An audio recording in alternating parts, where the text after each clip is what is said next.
do not know, CESSI is a Center of Excellence funded by the Ministry of University Development. And it's a multi-system center in the sense it involves not only ISL Kolkata but also ISL Pune, the Indian Space Research Organization, Indian Astrophysics, Physical Research Laboratory, and IUCA. We do hold regular colloquia lectures across a diverse range of subjects, but today is a special lecture which cuts across all disciplinary boundaries, and therefore we are holding it in this auditorium where I'm glad to see that the hall is full, and I welcome you all again. So a few words about Professor Sugata Mitra. He is Professor of Educational Technology at the School of Education, Communication and Language Sciences at Newcastle University. So he is by training a physicist. He started out as a solid-state physicist, but he did his PhD in IIT Delhi, following which he did research on energy storage systems as well as electrical communications in biological systems. But he is more well known for his more recent and seminal work in educational technology and cognitive learning, where, if I may say, that he has almost made disruptive thinking, which is completely out of the box and has led to several experiments. One of the most famous ones being the hole in the wall experiment, wherein he put a laptop in a slum in Delhi and demonstrated that a group of children who had free access to this laptop could pick up knowledge on their own and self-organize their learning. So he followed this up with another idea which is known as school in the cloud, where he conceptualized this concept and won the TED prize, the $1 million TED prize for this idea, and he is implementing this throughout the world. For his many contributions to cognitive learning and educational technology, he has been awarded various prizes, and one of them is the Devan Mehta Award for Innovation in Educational Technology. Now, I don't know whether some of you are aware of this, but there is another trivia about him. So his work inspired the book Q&A by Vikas Sir, right? If I remember the name right, which eventually was made into the movie. How many know this? Slumdog Millionaire. That's right. So without much ado, I would like to welcome Professor Sugata Mitra to the stage, and also Professor Prashant Parigai.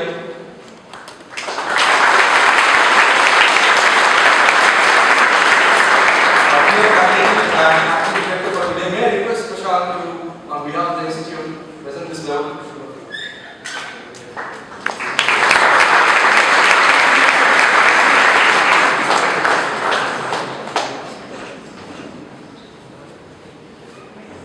Sliding there is an ink pot which has the ISL logo on this. And on behalf of CESSI, I present you this.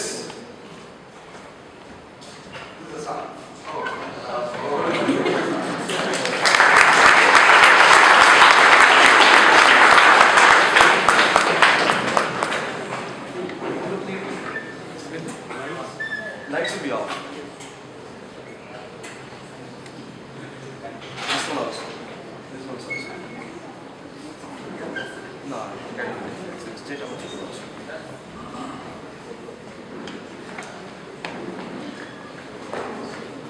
Good afternoon. This is my first time in your institute, and I took a little tour around and found it very large.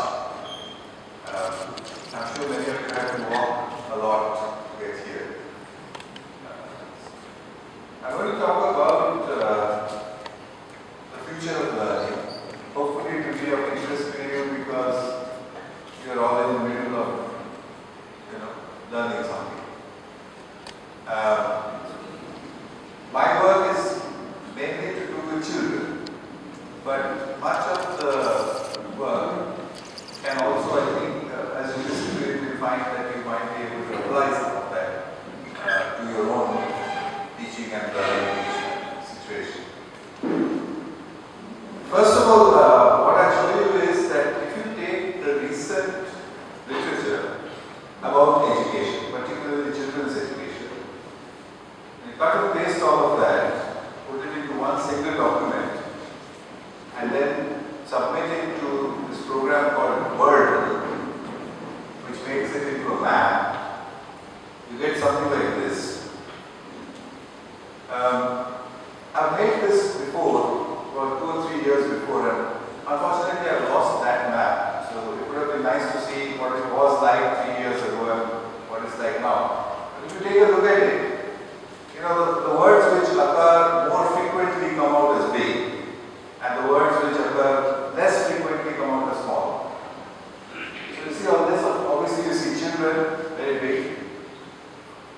running very big, internet quite big, education, systems, etc.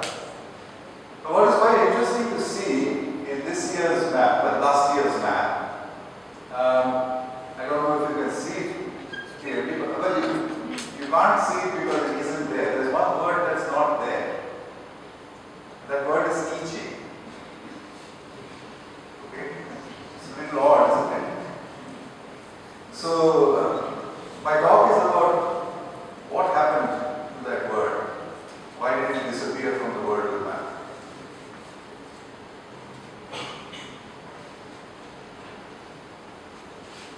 So we need to look at several things to understand why that word teaching disappeared. To start with, let's look at where the system actually came from. What were the origins of the system? And of the system as in I'm talking about the schooling system and perhaps parts of the university system. Where did it come from? Over the last about 300 years or so, you can trace it back to empires. If you look at from 16th century to 20th century, the world was generally administered by some empire or the other. The Spanish Empire, the French Empire, the Prussian Empire, Portuguese Empire, and the last and the biggest of the lot, the British Empire. So these were the empires that were running the planet. What was the age like? Well, first of all, there were no computers. There were no telephones. So data was written by hand and transported either by ship or on horseback. In order to run a world with millions and millions of people, obviously you need a lot of data processing. So how would this data firstly be protected and secondly processed? The only way to do it, because there were no machines to do this, the only way to do it was using people. So 3 kinds of people were required to run an empire. Among many other kinds, but the 3 major kinds that I can think of are these. The first kind, you needed these guys. We are all familiar with them. And you needed to produce them in large numbers and quite quickly. What are the properties of these people? And you should be able to take any one of them and replace him with another one. And there will be no difference in the system. Do you agree? You should be able to interchange them. The second thing is, they should be able to listen to an order and understand. The third thing is that they should be able to listen to an order and do what they are told without asking any questions. A soldier in a battlefield, if he was to say, "Sir, I have a question," there would be a bit of a problem. So you have to make sure that they don't ask questions. The second kind of people who were needed in very large numbers were these. They were clerks. Unfortunately, in our state they still exist, but in most of the rest of the world they disappeared. Clerks were the human data processing machines. You know what they do? They take data, they write it down in the ledger, they do a little arithmetic on it, then they copy all the numbers into another ledger, then they make some totals, then they make a little memo with the totals on it, send it upstairs to the boss. The boss then looks at it, signs it, and sends it back down. He then issues an order, sends it out, goes on a ship to where it has to go and it's executed. This is the clerk's job. So what do these people, and they were also needed in millions, what do they need to know? First of all, they should be able to read and understand. Secondly, they should have good handwriting, because all data was written by hand. So one person's handwriting should be legible to the other person.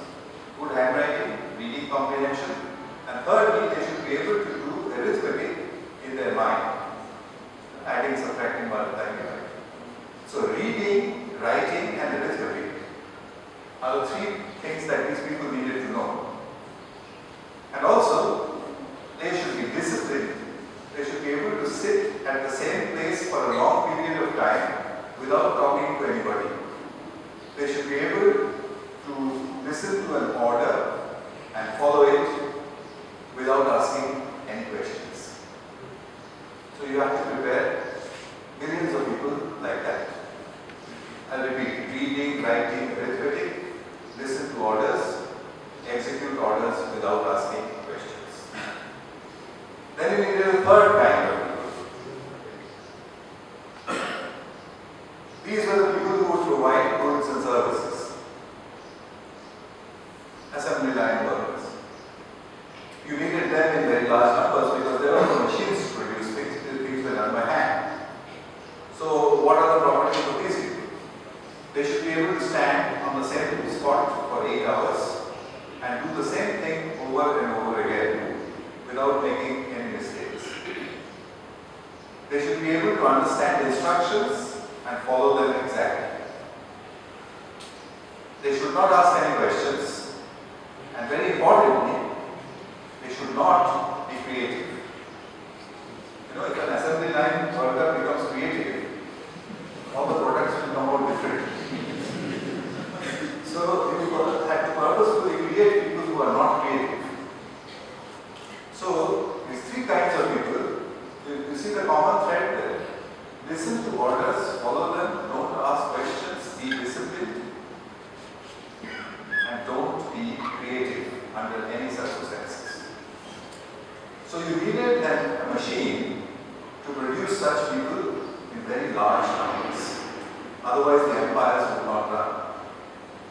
So a machine was invented, one of the most robustly designed machines, so well designed that it continues to function even today. This is the machine that produced those people. And I think you're all familiar with this machine. You probably all come out of it yourself. Okay, so here it is. Nothing wrong with it. I mean, it ran the world for 400 years, from 16th to the 20th centuries. 400 years, a single machine. But the question is, what's it doing today? Do we need it today?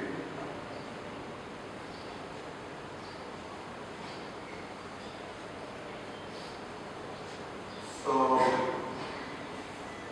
that's it. So what do we do with that? And there's nothing bad about saying that, because things do become obsolete. There are wonderful inventions which have become obsolete. Your science students, I'm sure you remember many such devices. The steam engine, it was a fantastic piece of engineering, changed the entire world. But does it mean that we should bring them back? They're gone. This one, the school, didn't go. It remained. And it continued to produce people for an age of empires which has gone. So naturally you come out of school, the product that comes out of schools is unemployed. Because those employers don't exist anymore.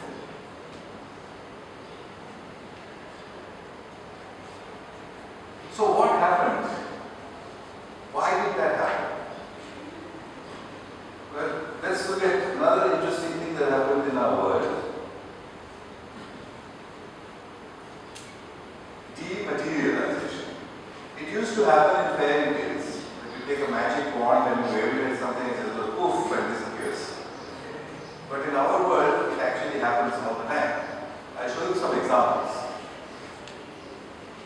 Do you remember this? Where did it go? Into the mobile phone. Right? It disappeared into the mobile phone. Remember that? Maybe somebody even has one. But they used to be very prized possessions. You guys don't remember water balancing and all that, the 480 inside. Disappeared. Do you remember that? I'm really astonished that I was giving this lecture in the United States to a young audience like yourselves.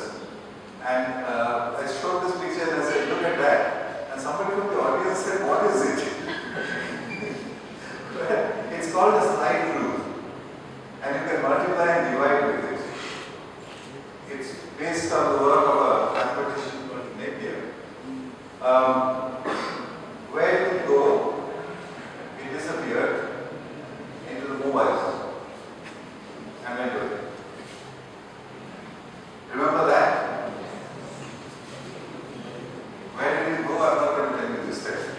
into the mobile phone.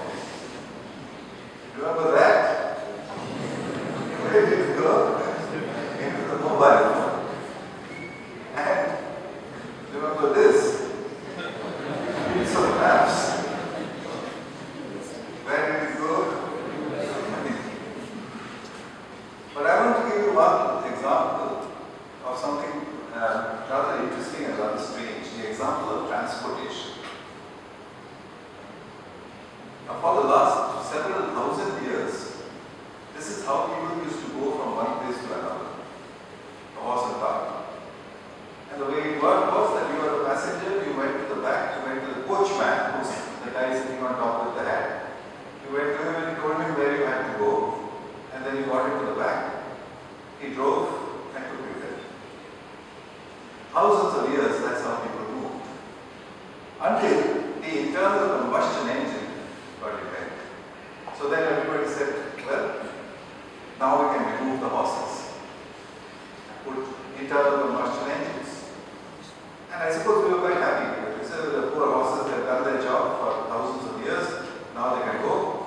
We will change them with internal combustion engines. In those days, I think what we thought was that instead of two horses, there will be two internal combustion engines, and there will be this coachman with the accelerator driving it like that. But that's not what happened. Something very strange and something which nobody expected happened. The passengers became the drivers. You see what I mean? The coachman went away. When the car came in, the guys who used to sit in the back, they became the drivers, us. And when people like us become drivers, we invented a lot of really clever things. For example, we invented drunken driving. We invented running over other people. We invented cutting across in front of another vehicle. We invented a whole lot of things. The system could have responded and brought back the coachman and the horses, but it didn't do that. What it did instead was, it designed traffic lights, changed the roads, made a licensing system, made training compulsory for drivers, invented the traffic policeman, did a whole lot of things so that you and I, people like us, some of us whom like to drink and drive, can continue to do so safely. So, the important message is, the coachman never came back. So I thought that a way, you can apply that to education and see what sense that does that make. I mean,